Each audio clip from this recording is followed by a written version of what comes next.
Have you ever run a D&D mystery that just fizzles out? You know, the entire story just hangs on one single pass or fail investigation check? Well, today, we're going to change all that. We are going to break down how to build a really solid, rewarding forensic system that makes your players feel like actual magical detectives. So this is the big question, right? The detective's dilemma. We want our players to be analyzing clues and piecing together a mystery, not just rolling high and then asking us, the DM, for the answer. The solution is to treat forensics like a multi-step process, where every single skill, every role can contribute a piece of the puzzle. And to see how this works in the real world, or, a fantasy world, let's walk through a classic case study from start to finish. Our case file is called The Wizard's Study. Let's go ahead and step inside the crime scene. Okay, so picture this. The air is thick with the smell of old books and something sharp, almost bitter. A famous archmage is lying dead on the floor. There are no obvious wounds, no signs of a struggle. It's totally up to your party to figure out what in the world happened here. A quick scan of the room gives them 3 threads to pull on. You've got this mysterious potion, a really strange symptom on the body, and this faint shimmer of magical residue. Now on their own, they don't say a whole lot, but together, they're the foundation of our entire investigation. So, how do your players actually interact with these clues? Not with a single "I investigate the room" check. No. Instead, we give them a specific set of tools for the job. Let's take a look at the D&D skills that make up our forensic toolkit. What I love about this approach is that it gives each skill a really distinct purpose. It stops one skill, usually investigation, from becoming the master key for every mystery. So perception just spots the clues. Investigation starts to connect them. Medicine is all about the body, Arcana focuses on the magic, and a tool proficiency, like Alchemist supplies, gives you that super deep, granular analysis. Each skill opens a different door, and that lets multiple characters have their moment to shine.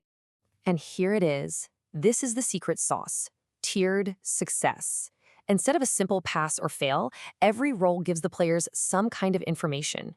This is great because it makes them feel competent and it keeps the investigation moving forward, even if they don't roll in that 20.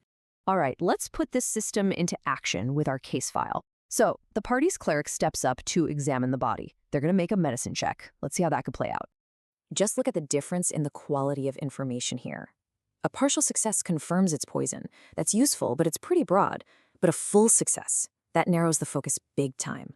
By identifying it as a magical potion, that's a huge lead that points the whole investigation in a brand new direction. Okay, so with this hint of magical poison in mind, the party's wizard now goes to inspect that faint residue hanging in the air. It's time for an Arcana check. And you can see how the clues just start to build on each other. A partial success just confirms what they already suspected. There's magic involved. But a full success? That is a game changer. Identifying a charm effect completely changes the narrative. This wasn't just a murder. This was magical coercion. It suggests the victim might have been forced to drink the poison themselves. Finally, the party's artificer pulls out their alchemist supplies. It's time to analyze the potion itself and get the full picture of what happened. This is where tool proficiencies really get to shine. A full success here is basically like getting a complete toxicology report.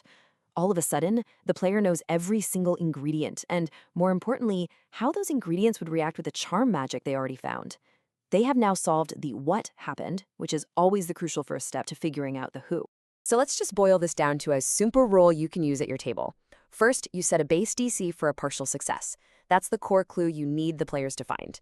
Then, for every 2 points they beat that DC by, you can reveal another layer of information, all the way up to a full success.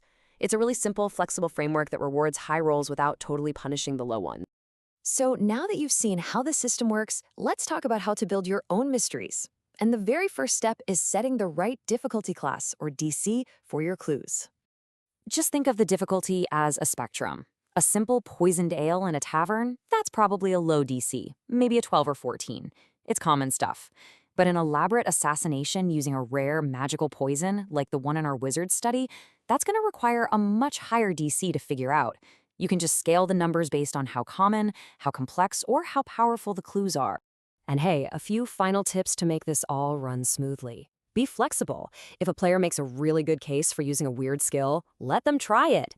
Definitely reward players who invested in tool proficiencies. Maybe give them advantage on the check. And most important, keep a simple table in your notes to track your clues and your tiered outcomes. Trust me, a little prep makes it so much easier to improvise during the game. And at the end of the day, this is the goal. We're moving away from that single high-stakes roll and creating a collaborative puzzle. It becomes this little mini-game where players can use their characters' unique skills to contribute, and it turns a simple crime scene into a really memorable and engaging encounter. So, what do you think? How do you make your players feel like Sherlock Holmes in a world full of dragons and fireballs? Go ahead and share your best techniques and stories down in the comments. I would love to see how you bring magical forensics to life at your table.